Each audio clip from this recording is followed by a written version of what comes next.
Le Flash est en direct et tous les quarts d'heure sur Grand TV. Soyez les bienvenus. Il est 17h45. Voici ce qu'il faut retenir de ce jeudi 21 novembre.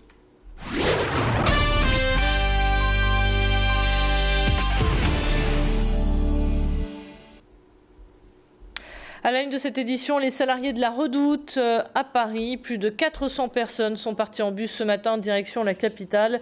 Le froid et la grisaille n'ont pas démobilisé les troupes. Leur objectif est le même et il est celui de se faire entendre. Et pour ça, ils vont manifester devant le siège de Kering. Je vous rappelle que le groupe envisage de se séparer du VP6. Près de 700 emplois sont menacés. Les manifestants demandent des garanties à François-Henri Pinault, le patron du groupe. Étant en déplacement, les organisations syndicales devraient être reçues par le directeur financier et la DRH. Beaucoup de salariés se sentent ni écoutés ni respectés.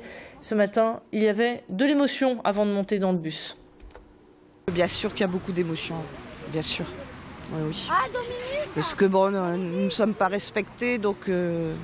Alors il y a d'abord cette situation, bien évidemment, de PSE, externalisation, filialisation de la logistique, et puis il y a notre souffrance au quotidien dans les services.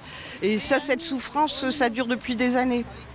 Mais quotidiennement, vous voyez, regardez, aujourd'hui nous sommes jeudi, donc lundi on nous a appris un dysfonctionnement, mardi c'était un autre, hier encore un autre, et nous on doit travailler comme ça. Alors notre objectif c'est de trouver une solution pour les problèmes rencontrés par nos clients, et c'est aujourd'hui très difficile. Et la sénatrice communiste du Nord, Michèle de Messine, a défilé aux côtés des salariés.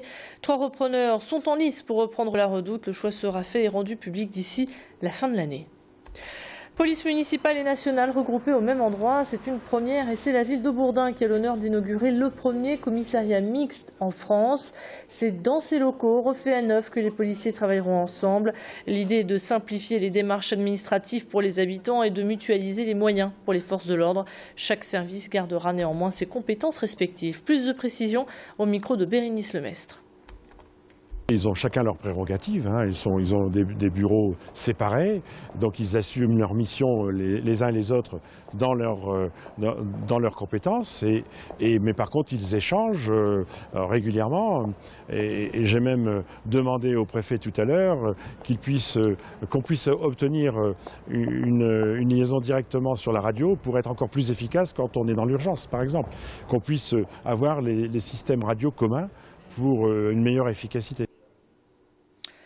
En bref, de faux policiers ont dérobé un butin estimé à 100 000 €. 2 individus habillés en fonctionnaires de police se sont présentés au domicile d'un couple de personnes âgées à la Chapelle d'Armentières.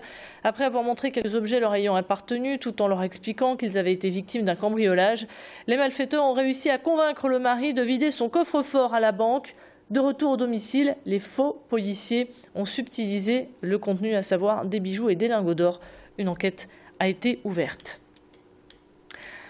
C'est à vélo que les écologistes sont arrivés ce matin au Conseil régional. Aujourd'hui a été voté le plan vélo par l'Assemblée plénière. Pour marquer les esprits et encourager les coups de pédale à travers la métropole lilloise, les élus ont symboliquement enfourché leurs 2 roues. L'idée de développer davantage ce mode de transport respectueux de l'environnement et de le décliner dans le tourisme, les loisirs ou encore le quotidien des nordistes. Développer l'usage du vélo réduirait considérablement les émissions de gaz à effet de serre. L'un des objectifs affichés par la région, qui est de diviser par 4 ces émissions d'ici 2050. Plus de précisions notamment sur toutes les retombées économiques au micro de Macha Grunessen. On a fait un paragonnage, un benchmarking avec d'autres régions. On s'est aperçu qu'il y a des infrastructures fiables avec un linéaire continu, non pas par tronçon, et des services, il y a des retombées économiques d'un point de vue touristique. Et les métropoles, ce n'est pas que du usage au vélo quotidien qu'on veut développer, c'est aussi un aspect touristique.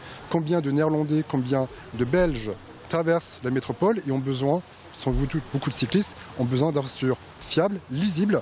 Et notre contribution, c'est de rendre le schéma régional et les activités cohérentes entre les différents partenaires, les métropoles, le bassin minier, la Sambre-et-Venois, les Flandres. Voilà. Et sachez que le Nord-Pas-de-Calais accueillera les 25 et 26 septembre prochains les 18e rencontres annuelles des départements et régions cyclables. Pour cette fin d'édition, on prend la direction de Notre-Dame de la Treille à Lille pour une belle exposition. Si vous n'avez pas d'idée pour décorer votre crèche, alors vous allez en trouver ici en observant celles qui s'y trouvent. Une quarantaine de crèches polonaises y sont exposées.